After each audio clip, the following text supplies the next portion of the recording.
general mechanics? Yeah, I mean, turnover lends itself to several different variables. I mean, it could be anywhere from, if your starting pay rate is $10 at Knorr, you're going to have more turnover than GE, whose starting pay rate is $25 an hour. It really depends, and it also, when they get to like the lower pay scale, a lot of times, they'll go and use temp agencies to get these employees, and those guys looking for a career, anybody looking for a career move isn't going to a temp agency to do that. So it's kind of lends itself to a different type of worker. Gotcha. So the lower end stuff, that's why companies like True Blue or Labor Finders are so big, because the low end stuff, you just have a lot of sort of transient workers. Well, exactly. Go ahead, sorry. Go ahead.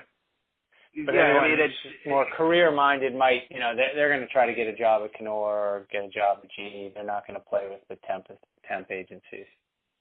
Oh, exactly. I mean, think of like us guys on the phone.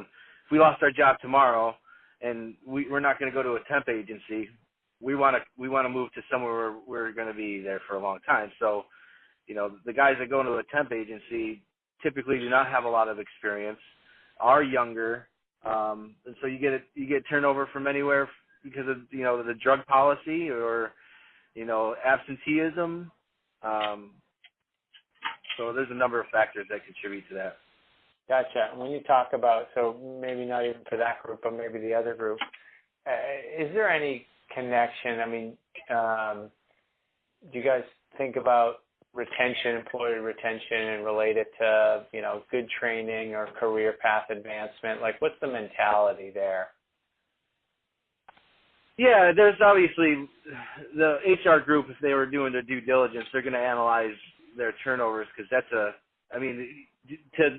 train somebody that just left, so a replacement, is a lot more expensive than retaining the original employee. I mean, it makes sense. So if an HR group was worth their salt, they're going to be analyzing anything they can as to what's contributing to that turnover, and then combat that accordingly.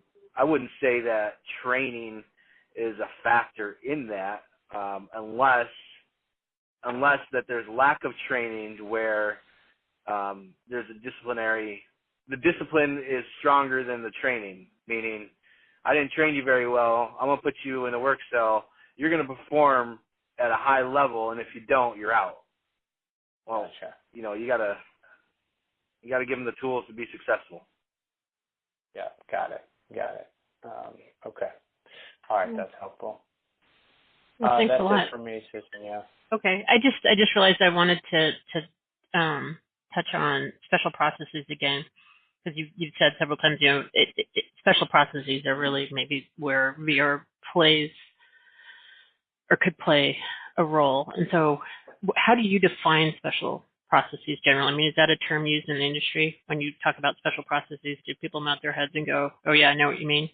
Or yep. There's typically, there's IRIS, like I talked about. There's NADCAP, National Aerospace and Defense Contractors Accreditation Program. That's another, but they all define a list of special processes.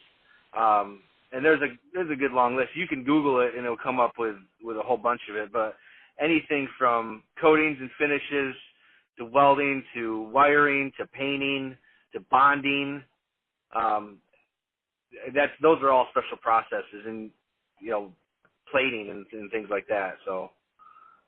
Okay. I will check that out then. And then you said IRIS, and the other one was N-A what?